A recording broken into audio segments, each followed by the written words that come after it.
We didn't ever play with the Clash. The same time, we were one of the first 10 British punk bands.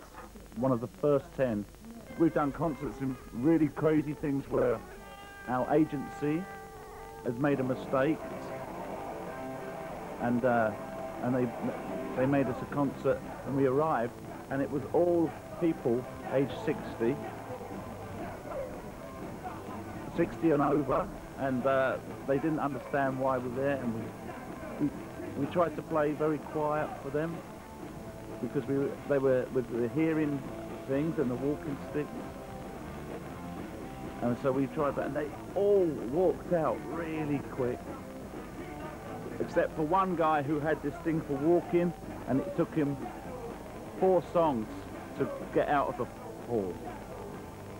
And we played in front. We played in clubs in 1977 where the DJ has played a punk rock record before we go on the stage and say, this is punk is shit. Why is this band here?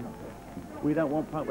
So he breaks the record, throws it away, and we have to play on the floor, not on the stage. Really crazy things in the early times of punk. If you had the hair like this, and really a lot of people hated it. It was a threat to them. You know. Many. It's so hard to remember everything. Yeah.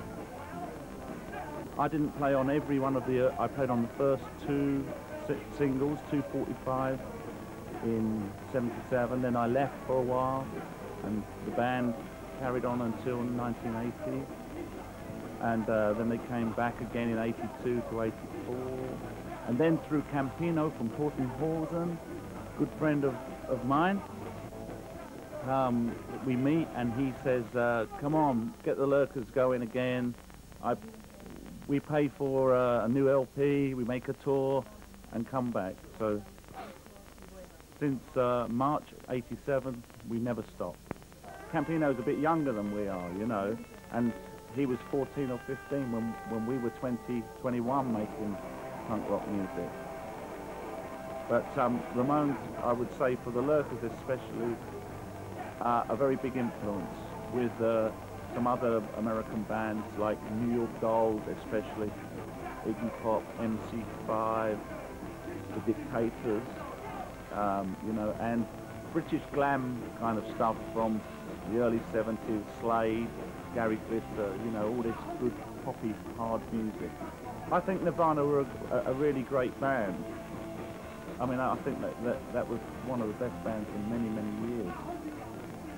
But, you know, bands like Green Day, they've been around 6 or 7 years, you know. Offspring have been around for a long time, and they were influenced by bands like us, you know. And I think it's great that they have success, you know, they're a very good band. But they're, you know, they would say themselves they're very influenced by it. I mean, you know, people could say, oh, those old fuckers, you know, they've been around 18 years, but we were there at the beginning, and we made a big influence on so much.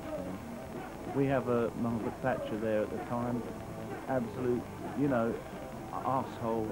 Everybody hated her, and it was a way when her government was getting down in popularity to get the nation going again, and all these idiots want to wave the Union Jack. And but I think you had that problem here too with Galtieri. You had a thing where your economy was going down a bit, and it was a way to get the Argentinian people together too. You know, but I don't. You know, I don't think that Britain has any right to the Malvinas as much as Argentina has. I don't agree with all this. We own this and you own that part of the world and all this bullshit. You know, it's just the world. It's just the world, you know, and we're all citizens of the world, and we should move freely as we want and all the rest of it. It's only greed. It's only money. You know, England doesn't give a shit about countries like Tibet. America doesn't give a shit about countries like Tibet because there's no money to be made there. The Chinese can go in there and kill the people and get rid of the religion and the culture, but because there's no money in it for the Western businessmen there, they won't go to China and say, hey, you've got to stop doing this, it's oppression, you know. But they would go to Kuwait and say, we're doing it for freedom, but it's not. We all know it's for oil and money, you know. We all know these things. It's quite obvious.